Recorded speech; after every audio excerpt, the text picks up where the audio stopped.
श्रोत्यांनो, ह्या दिवसांमध्ये आम्ही मार्क क्रूज शुभवर्तमान ह्याचे अध्ययन करीत आहोत आणि 10व्या अध्यायाला आम्ही सुरुवात केलेली आहे. 25व्या वचनापर्यंत आम्ही अध्ययन संपवलेले आहे आणि आज 26व्या वचनापासून पुढे आम्ही अध्ययन करणार आहोत. तर माझ्यासोबत उघडा मार्क क्रूज शुभवर्तमान 10वा अध्याय 26 आणि 27 वचने आपण वाचूया. तेव्हा ते अत्यंत विस्मित होऊन एकमेकांना म्हणू लागले, तर मग कोणाचे तारण होणे शक्य आहे? येशूने त्यांच्याकडे निरखून पाहून म्हटले, मनुष्यांना हे अशक्य आहे, परंतु देवाला नाही. देवाला सर्व काही शक्य आहे. हे मानव करू शकत नाही, फक्त प्रभू येशू करू शकतो. श्रोत्यांनो, आमची अशी समजूत आहे की पैशाने आम्ही सर्व काही खरेदी करू शकतो. कोणी एका व्यक्तीने खालील पंक्ती लिहिलेल्या आहेत. पैशाने आम्ही बिछाना खरेदी करू शकतो, पण झोप नाही. भोजन खरेदी करू शकतो, पण भूक नाही. औषध विकत घेऊ शकतो, पण आरोग्य नाही. इमारत विकत घेऊ शकतो, पण घर नाही. हिरा विकत घेऊ शकतो, परंतु प्रेम नाही. चर्चची इमारतसुद्धा आम्ही उभारू शकतो, परंतु तारण नाही. किती खऱ्या गोष्टी आहेत ह्या श्रोत्यानो. जे काही परमेश्वराच्या व त्याच्यामध्ये आड भिंतीप्रमाणे होते ते दूर करण्यास ह्या तरुणाला ख्रिस्ताने आमंत्रण दिले. जर तो येशूच्या मागे गेला असता तर त्याला कळले असते की येशू परमेश्वर आहे व म्हणून तो उत्तम आहे. 28 ते 30 वचने पुढे आम्हाला सांगतात. 10वा अध्याय 28 ते 30 वचने. पेत्र त्याला म्हणू लागला, पहा, आम्ही सर्व काही सोडून आपल्या मागे आलो आहो. येशूने उत्तर दिले, मी तुम्हाला खचित सांगतो, ज्याने ज्याने माझ्याकरिता व सुवार्तेकरिता घरदार, बहीण भाऊ, आईबाप, मुले बाळे किंवा शेतवाडी सोडली आहे, अशा प्रत्येकाला सांप्रतकाळी छळणुकीबरोबर 100 पटीने घरे, भाऊ, बहिणी, आया, मुले, शेते आणि येणाऱ्या युगात सार्वकालिक जीवन ही मिळाल्याशिवाय राहणार नाहीत. पेत्राला रागवण्याऐवजी येशूने जो त्याच्याकरिता सर्वस्वाचा त्याग करेल त्याला प्रतिफळ मिळेल असे सांगितले. 31वे वचन. तरी पहिले ते शेवटले व शेवटले ते पहिले असे पुष्कळ जणांचे होईल. श्रोत्यांनो, प्रतिफळ किंवा पारितोषिक देताना हाच नियम पाळण्यात येणार आहे. 32 ते 34 वचने पुढे आम्हाला सांगतात. मार्क शुभवर्तमान 10वा अध्याय 32 ते 34 वचने. मग ते वर येरुशलेमेस जात असताना वाटेने येशू त्यांच्या पुढे चालला होता. तेव्हा ते विस्मित झाले आणि मागोमाग येणारे घाबरले. तेव्हा तो पुन्हा त्या 12 जणांस जवळ बोलावून घेऊन आपल्याला काय होणार ते त्यांना सांगू लागला.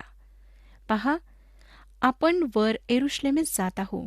तेथे मनुष्याच्या पुत्राला मुख्य याजक व शास्त्री ह्यांच्या स्वाधीन करण्यात येईल. ते त्याला देहांत शिक्षा ठरवितील आणि परराष्ट्रीयांच्या स्वाधीन करतील.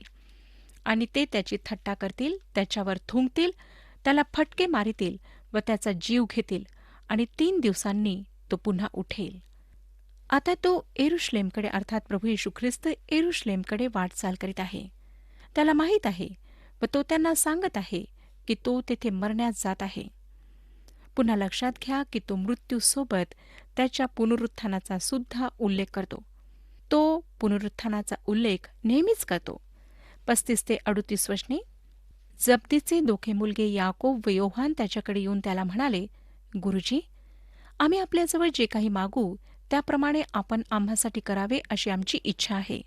तो त्यांना म्हणाला, मी तुम्हासाठी काय करावे अशी तुमची इच्छा आहे? ते त्याला म्हणाले, आपल्या वैभवात आमच्यापैकी एकाला आपल्या उजवीकडे व एकाला आपल्या डावीकडे बसू द्यावे. येशूने त्यांना म्हटले, तुम्ही काय मागत आहात हे तुम्हाला समजत नाही. जो प्याला मी पिणार आहे तो तुमच्याने पिववेल काय? आपल्याला आठवत असेल श्रोत्यांनो की ही गोष्ट आम्ही मत्ते शुभवर्तमानामध्ये सुद्धा वाचली होती.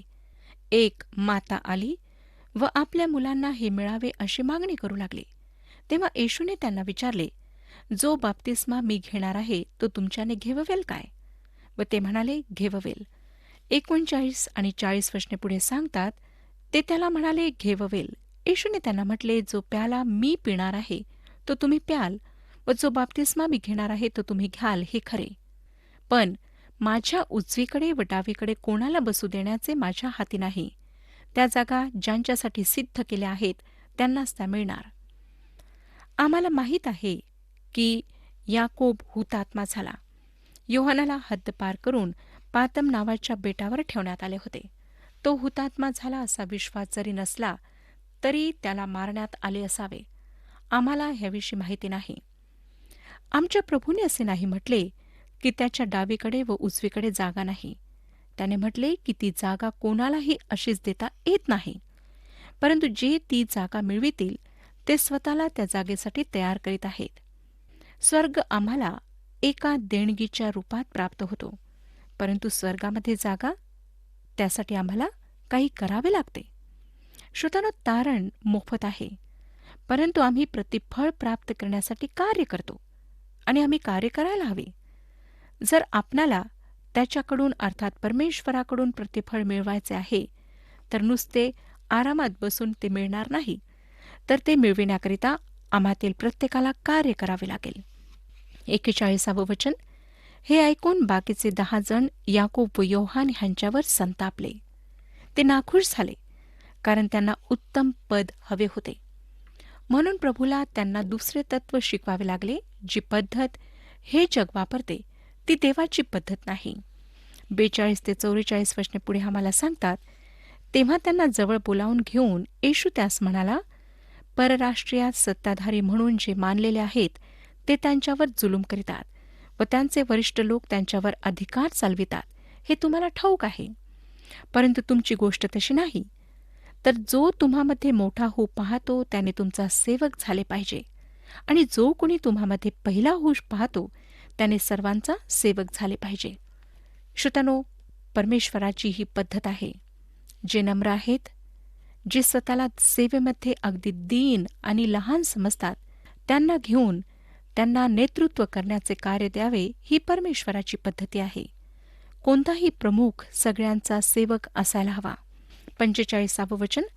कारण मनुष्याचा पुत्र ही सेवा करून घ्यावयास नाही, तर सेवा करावयास व पुष्कळांच्या मुक्तीसाठी आपला जीव खंडणी म्हणून अर्पण करावयास आला आहे. हा वृत्तांत मत्ते व नंतर पुन्हा लूका शुभवर्तमानामध्ये सुद्धा आम्हाला वाचायला मिळतो. बरेच लोक आहेत जे पवित्र शास्त्राची अचूकता, अप्रमादशीलता नाकारतात, कारण शुभवर्तमानात सांगितलेल्या नोंदींना येथे सुसंगत करू शकत नाहीत. मत्ते 2 आंधळ्यांचा उल्लेख करतो, परंतु मार्क बार्तिमेयावरच आपले लक्ष वेधतो, कारण तोच फक्त बोलला. मला वाटतं जे लोक शुभवर्तमानातील ह्या नोंदींना चुकीचे मानतात ते तिसऱ्या आंधळ्या व्यक्तीप्रमाणे आहेत. 46 ते 52 वचने बघा. नंतर ते येरिहोस आले. मग तो त्याचे शिष्य व मोठा लोकसमुदाय येरिहो सोडून जात असता तिमयाचा मुलगा बार्तिमय हा आंधळा भिकारी वाटेवर बसला होता. तेव्हा हा नासरेतकर येशू आहे हे ऐकून तो मोठमोठ्याने म्हणू लागला, अहो दावीद पुत्र येशू, माझ्यावर दया करा. तेव्हा त्याने गप्प राहावे म्हणून अनेकांनी त्याला धमकावले, पण तो अधिकच ओरडू लागला, अहो दाविदाचे पुत्र, माझ्यावर दया करा. तेव्हा येशू थांबून म्हणाला, त्याला बोलवा. मग ते त्या आंधळ्याला बोलावून म्हणाले, धीर धर, उठ, तो तुला बोलावित आहे. तेव्हा तो आपले वस्त्र टाकून उठला व येशूकडे आला. येशू त्याला म्हणाला, मी तुझ्यासाठी काय करावे अशी तुझी इच्छा आहे? आंधळा त्याला म्हणाला, गुरुजी, मला दृष्टी प्राप्त व्हावे. येशू त्याला म्हणाला, जा, तुझ्या विश्वासाने तुला बरे केले आहे. तेव्हा लागलीच त्याला दृष्टी आली आणि तो वाटेने येशूच्या मागे चालू लागला. हे विचार करणे की बार्तिमय उघडे डोळे ठेवून येशूच्या मागे चालू लागला. थोड्याच दिवसात त्याने येशूला वधस्तंभावर मरताना पाहिले. काय आपण आंधळे आहात श्रोत्यानो? काय आपण येशूला तुमच्या आणि माझ्या पापांकरिता वधस्तंभावर प्राण देताना पाहिले आहे? आज आम्हाला त्याच्याकडे पाहण्याची गरज आहे आणि त्याच्याकडे पाहून जिवंत राहण्याची गरज आहे. आता आपण मार्क शुभवर्तमान 11 अध्याय अभ्यासणार आहोत. प्रभूच्या ह्या पृथ्वीवरील शेवटच्या दिवसांकडे आम्ही येत आहोत. मी ह्या अध्यायाला अशा प्रकारे विभागले आहे. अध्याय 11 1 ते 11 वचनांमध्ये प्रभू येशू ख्रिस्त स्वतःला मसीहा म्हणून उघडपणे त्याच्या राष्ट्रासमोर सादर करीत आहे. नंतर 12 ते 14 वचनांमध्ये येशू अंजिराच्या झाडाला शाप देतो. 15 ते 21 वचनांमध्ये येशू मंदिराचे शुद्धीकरण करतो. 22 ते 26 वचनांमध्ये येशूचे प्रार्थनेविषयीचे व्याख्यान आम्हाला वाचायला मिळते. 27 ते 33 वचनांमध्ये येशू धार्मिक पुढाऱ्यांचे मन बेचैन करतो. 11वा अध्याय येशू येरुशलेमेत आल्यानंतरच्या 3 दिवसांविषयी सांगतो. हा त्याचा विजयाने केलेला प्रवेश नव्हता असे मी म्हणू शकते. आपल्या पृथ्वीवरच्या सेवेच्या समाप्तीस तो येरुशलेमेत उघडपणे येत आहे आणि स्वतःला लोकांसमोर सादर करीत आहे. खरे पाहता श्रोत्यानो, ह्यामुळे त्याच्या सूचनांचा नाकार करणाऱ्यांमध्ये अधिक भर पडली. तो वेगवेगळ्या 3 दिवशी येरुशलेमेत आला, एकाच दिवशी नाही. मला वाटतं प्रत्येक शुभवर्तमान येरुशलेमेत त्याच्या आगमनाविषयीचे वेगवेगळे पैलू सादर करते. पहिल्या दिवशी जेव्हा तो आला तेव्हा तो शब्बात दिवस अर्थात शनिवार होता. पुन्हा तो रविवारी वापस आला व त्याने मंदिराची सफाई केली. मग पुन्हा तो सोमवारी आला व त्या शहराकडे पाहून रडला. 11वा अध्याय पहिलं वचन बघा. तो येरुशलेमेजवळ जैतुनाच्या डोंगरापाशी बेतफगे व बेथानीजवळ येऊन पोहोचला. तेव्हा त्याने आपल्या शिष्यांपैकी 2 पाठविताना असे सांगितले. मागील काही अध्यायांमध्ये आम्ही पाहिले की येशू येरुशलेमकडे वाटचाल करीत होता. तो भौगोलिकदृष्ट्या व कालक्रमानुसार त्याच्या मृत्यूच्या जवळ जात आहे. पृथ्वीवरील जीवनाचा त्याचा हा शेवटला सप्ताह आहे. बेथानी व बेतफगे ही जैतुनाच्या डोंगराच्या दुसऱ्या बाजूला असणारी 2 लहान गावे होती. आणि आता प्रभू येशू त्याच्या 2 शिष्यांना काही सूचना देत आहे. 2 आणि 3 वचन बघा. समोरच्या गावाचा त्यात जाताच तुम्हाला एक शिंगरू बांधलेले आढळेल.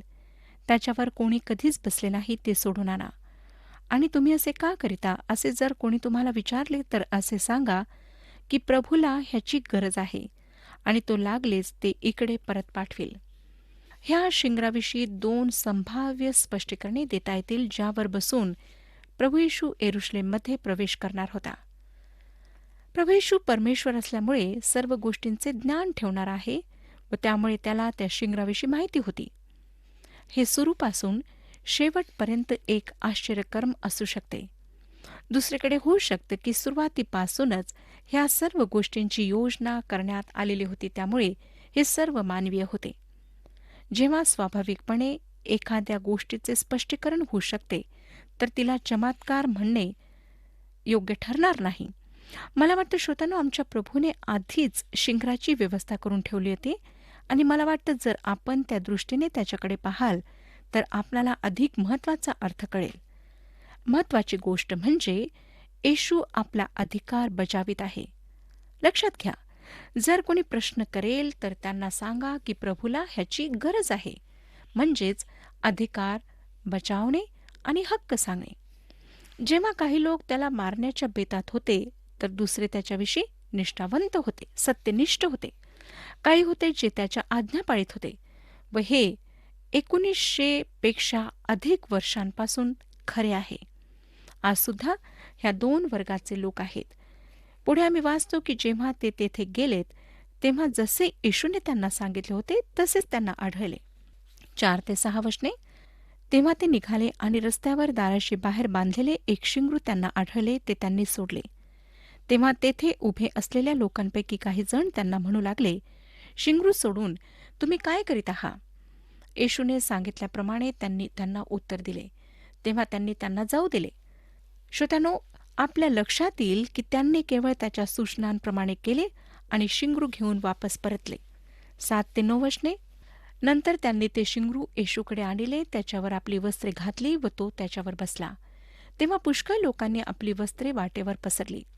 इतर लोकांनी शेतामळ्यातून डाहळ्या तोडून आणून त्या वाटेवर पसरल्या आणि पुढे चालणारे व मागून येणारे लोक असा जयघोष करू लागले, होसान्ना, प्रभूच्या नावाने येत असलेल्याचा धन्यवाद असो. येरुशलेमेतील लोकांकरिता हे फार प्रभावित करणारे होते असे मला खात्रीपूर्वक वाटत नाही. रोमला जे जाऊन आले होते त्यांच्याकरिता तर ते मुळीच प्रभावित करणारे नव्हते.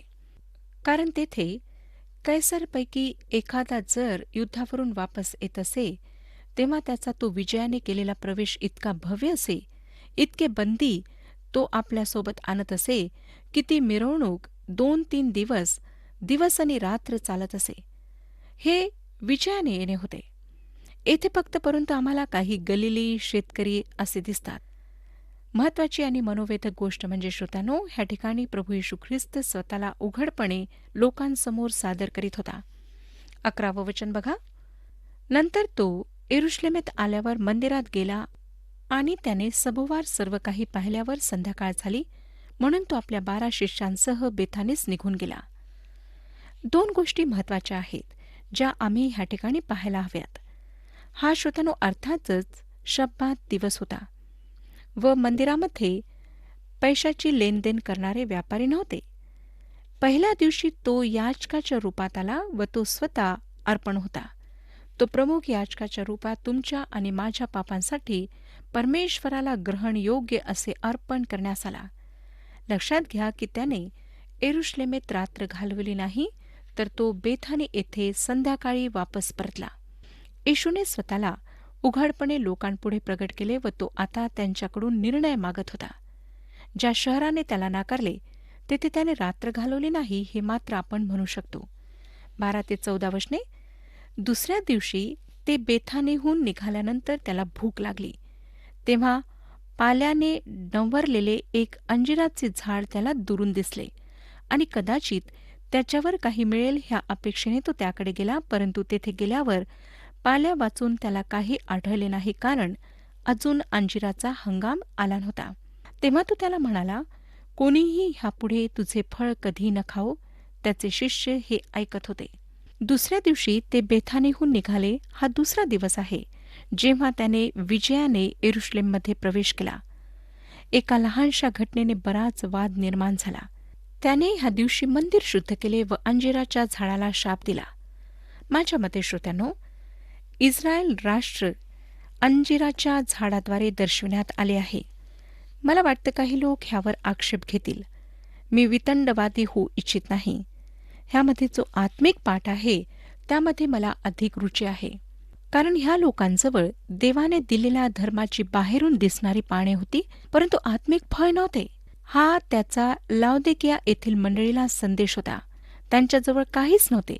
ते गरीब आणि आंधळे होते व त्यांना पवित्र आत्मा यशायाचे पुस्तक 29 अध्याय आणि 13व्या वचनामध्ये तो ह्याच विषयी बोलत होता. यशायाचे पुस्तक 29 अध्याय आणि 13वे वचन. प्रभू म्हणाला आहे की हे लोक माझ्या समीप येऊन आपल्या तोंडच्या शब्दांनी माझा सन्मान करीतात, तरी मजपासून आपले अंतकरण दूर राखितात आणि हे माझे भय बाळगितात. ते केवळ मनुष्यांनी पडविलेल्या आज्ञेप्रमाणे बाळगितात.